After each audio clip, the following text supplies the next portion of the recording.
های گایز بچه حالا دلتون چطوره؟ امروز اومدم با یه ویدیو دیگه. من مستر امیرم، آموزش کسب درآمد جدید.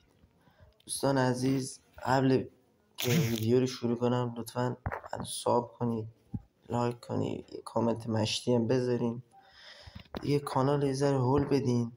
این براتون ویدیو ساختم، یه ذره کانال هول بدین بریم بالاتر از این عدد در. خب بچه ها لینکشو کامنت اول براتون میذارم، بریم که نگاه کنیم. خب این کسب درآمد درباره کسب درآمد تون هستش و برداشت داره.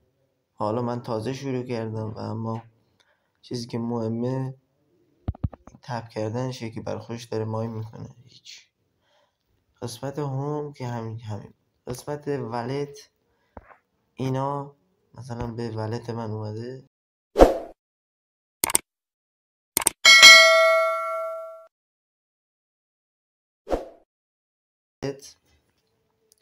اینا چیزایی بوده که اضافه شده.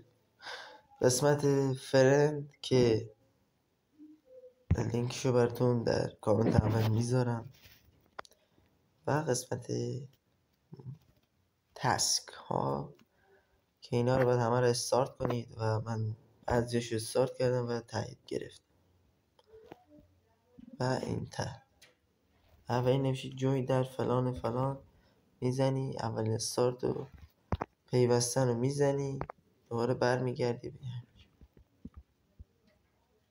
منتظر میمونی تا تایید شی.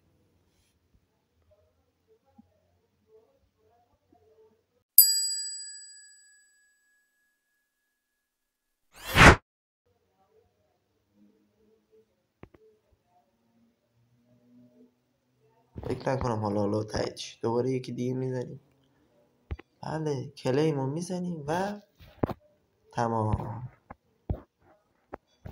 اومده اینجا. حالا ما مثلا یکم بیشتر،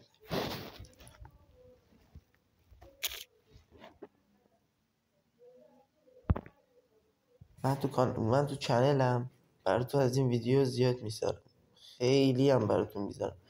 مرسی که تا اینجای ویدیو بودین، منو حمایت کردین. اگه دوست دارین بازم من ویدیو براتون بسازم بگین، کامنت بذارین بگین آقا چی بده چی خوبه، چه محتوایی براتون بسازم.